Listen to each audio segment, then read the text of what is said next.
जय हिंद फ्रेंड्स। हम पढ़ रहे थे धीर सिंह रावत की शिक्षा मंथन की बुक और इस बुक में हम लगभग चैप्टर नंबर 3 तक पढ़ चुके हैं। ठीक है, वैसे तो हम चैप्टर नंबर 5 तक पढ़ चुके हैं, लेकिन जो कि आज रिवाइज हम चैप्टर ओके एक सेकंड रुकिएगा।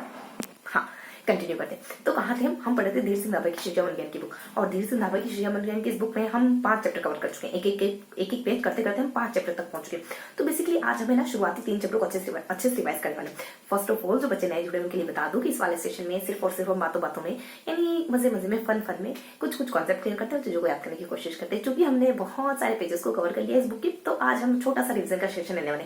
छोटा सा तो क्या, तकरीबन 1 घंटे का तो होने ही वाला है। ठीक है, तो आज क्या पढ़ने वाले, बेसिकली आज हम देखने वाले फर्स्ट, सेकंड, थर्ड और कुछ इन्हीं 3 चैप्टर को देखने वाले। ठीक है, बाकी 2 चैप्टर हम कल के सेशन में कवर करेंगे। तो आज के सेशन में क्या देखने वाले, आज के सेशन में हम कवर करने वाले शिक्षा मनोज्ञान का अर्थ, क्षेत्र और उपयोगिता पहला चैप्टर। सेकंड चैप्टर है अधिगम में मनोज्ञान का क्या महत्व है, साइकोलॉजी कहाँ तक इम्पैक्ट डालती है अधिगम में।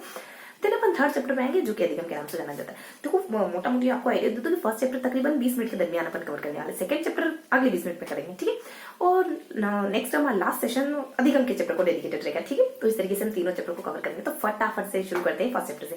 देखो, अधिगम का अर्थ, क्षेत्र, उपयोगिता में क्या गिवन है। मोटा मोटी सिर्फ इतना जानो कि अधिगम के अर्थ, क्षेत्र, उपयोगिता में कुछ विधियों के बारे में बताया गया है, कुछ शिक्षक के लिए मनोज्ञान क्यों जरूरी ये बताया गया, और बच्चे के लिए मनोज्ञान क्यों जरूरी।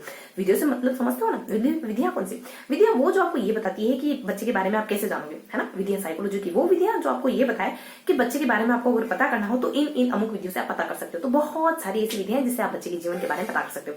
अवलोकन विधि, निरीक्षण विधि, प्रश्नोत्तर विधि, साक्षात्कार विधि, रेटिंग स्केल विधि, व्यक्ति इतिहास विधि, है ना, और परीक्षण विधि, निरीक्षण विधि, कालानुक्रमिक विधि और अनुक्रमिक विधि, अनुप्रस्थ विधि, बहुत सारी उत्पाद विधि हो जाती है, मनोभूति विधि हो जाती है, विकासात्मक विधि हो जाती है, व्यक्ति विधि हो जाती है, तुलनात्मक विधि हो जाती है। बहुत सारी ऐसी विधियां साइकोलॉजी में गिवन है जिससे आप एक बच्चे के बारे में पता कर सकते हो। तो सिर्फ इन विधियों के बारे में आपको हल्का हल्का पता होना चाहिए, है ना, कि विधियां किसने दी है, साइकोलॉजी में कौन लेके आया है, और बेसिकली लेके कौन आया, इनको इंट्रोड्यूस करने वाले विद्वान के नाम क्या है ना, इनके साइकोलॉजिस्ट के नाम क्या है, और कुछ ये विधियां बेसिकली बच्चे के बारे में आपको कैसे जानकारी देती है, और इन विधियों के बारे में कुछ मोटा मोटी हल्की हल्की जानकारी हमको होनी चाहिए, है ना।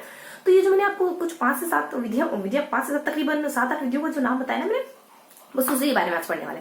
तो देखो, अवलोकन विधि वो होती है जब आप बच्चे को ऑब्जर्व करते हो, देखते हो, देख कर बच्चों के बारे में बताते हो, भविष्यवाणी करते हो कि इस तरीके का बच्चा है।